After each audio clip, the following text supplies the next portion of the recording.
नमस्ते आप सभी को। कैसे हैं आप सब? आई होप आप सब अच्छे से होंगे, अपनी पढ़ाई भी अच्छे से कर रहे होंगे। आज हम पढ़ लेते हैं वीरेंद्र मिश्र का जीवन परिचय। कक्षा 12 की हिंदी में इनकी एक कविता दी हुई है, और जब कवि की कविता है तो फिर हमें उनका जीवन परिचय भी याद करना आवश्यक हो जाता है, क्योंकि वार्षिक परीक्षा में अक्सर ही कवियों के जीवन परिचय पूछ लिए जाते हैं। इस चैनल के माध्यम से आपको हिंदी कक्षा 12 की हिंदी की संपूर्ण जानकारी दी जा रही है, चाहे वो गद्य खंड हो या पद खंड हो। इसके अलावा प्रश्नोत्तर, कवियों के जीवन परिचय, कई महत्वपूर्ण जानकारियाँ आपको वीडियो में देते रहते हैं। तो यदि अभी तक चैनल सब्सक्राइब नहीं किया है तो चैनल सब्सक्राइब कर लीजिए, बेल आइकन दबा दीजिए, और कमेंट में अपने विचार जरूर लिखिए कि आप और किस प्रकार से अपने जो है विषय से संबंधित जानकारी चाहते हैं।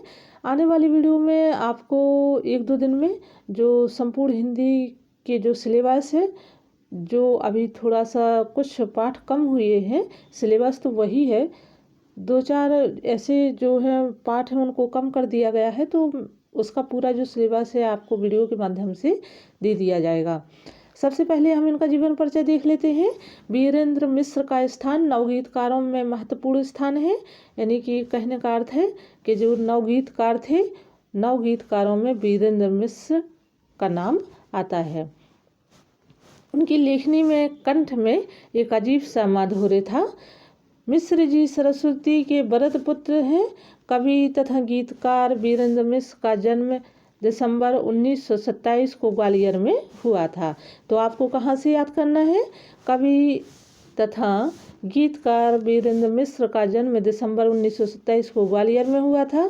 श्री मिश्र जी यानी कि वीरेंद्र मिश्र जी ने जीवन पर्यंत मानव मूल्यों की स्थापना की। शिक्षा प्राप्त करने के बाद उन्होंने पूरी तरह स्वयं को लेखन कार्य में तल्लीन कर लिया। उनका स्वभाव सरल एवं विनम्र था। अपने बड़ों का सम्मान करते थे, छोटों को स्नेह करते थे। वे संघर्ष की साक्षात मूर्ति थे। स्वाभिमान, दृढ़ निश्चय उनके स्वभाव का जो है प्रधान गुण था। उस समय कवि सम्मेलन उनके बिना अधूरे समझे जाते थे, अतः मिश्र जी कवि सम्मेलनों की शान थे। जून 1975 में यह गीतकार सदैव के लिए हमसे दूर हो गया, यानी कि 1975 में इनका निधन हो गया। ठीक है, तो आप लोग यहाँ सबसे पहले तो इनका जन्म याद कर लीजिए। कब है? 1927 दिसंबर 1927 को ग्वालियर में इनका जन्म हुआ था। वीरेंद्र मिश्र कैसे हैं? नवगीतकारों में महत्वपूर्ण स्थान रखते हैं। इनकी मृत्यु आपको याद करना है। कवि सम्मेलनों में इन्होंने बड़ी ही तल्लीनता के साथ ही, बड़ी ही तन्मयता के साथ भाग लेते थे। इसके अलावा सरल और सहज स्वभाव के माने जाते थे। स्वाभिमानी तथा दृढ़ निश्चय उनके स्वभाव का प्रधान गुण था। साहित्य में सेवा, तो मिश्र जी अनेक रूपों में माँ भारती की सेवा की।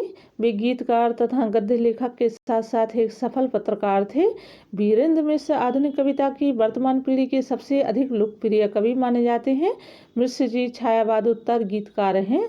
तो देखो यहाँ पर मिश्र जी ने अनेक रूपों में माँ भारती की सेवा की। कहने का अर्थ है कि जो साहित्य के माध्यम से, काव्य रचनाओं के माध्यम से क्या किया, अपने देश के प्रति उनकी जो है कविताएं, रचनाएं समर्पित थी।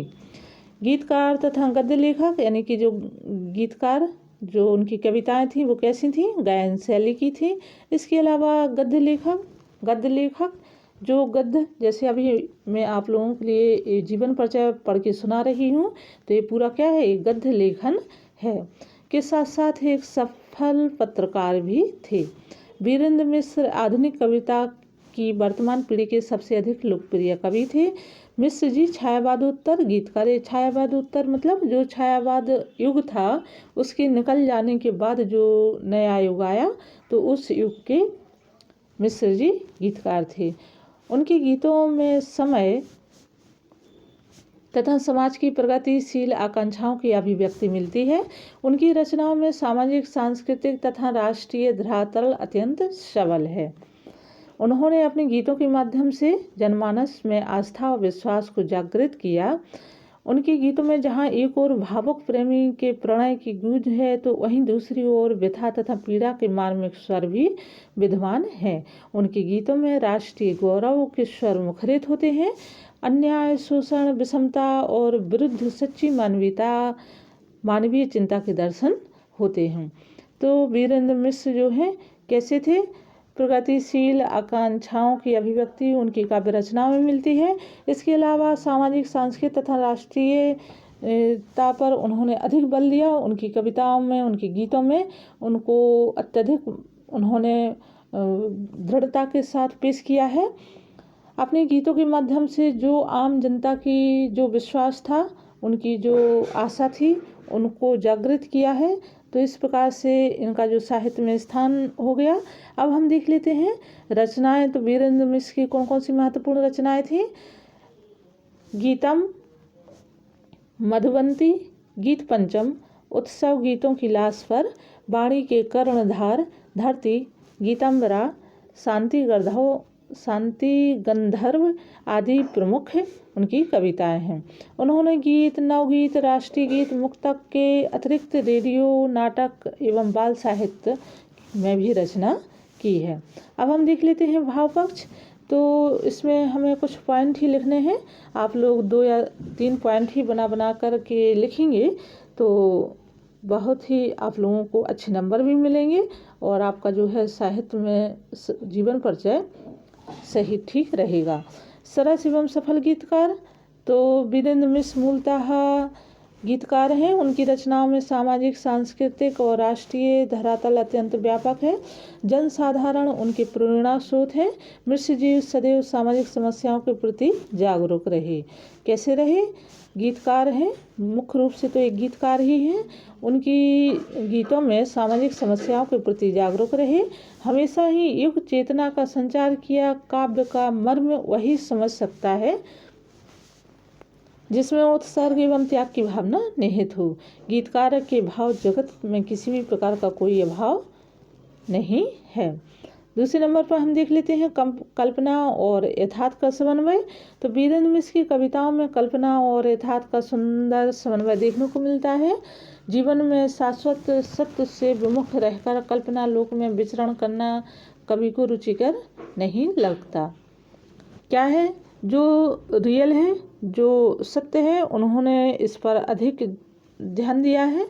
काल्पनिक जो चित्रण होता है, जैसे छायावादी युग में अधिकांशतः जितनी भी रचनाएं या कविताएं लिखी गई हैं तो वो कैसी हैं? कल्पना प्रधान रचनाएं हैं। जबकि वीरेंद्र मिश्र ने अधिकांशतः यथार्थवादी रचनाएं लिखी, यानी कि जो घटित हो रहा है, जो वर्तमान में है, तो उन पर ही अधिक ध्यान दिया है। कल्पना के माध्यम से कवि हृदय की अनुभूति कराता है।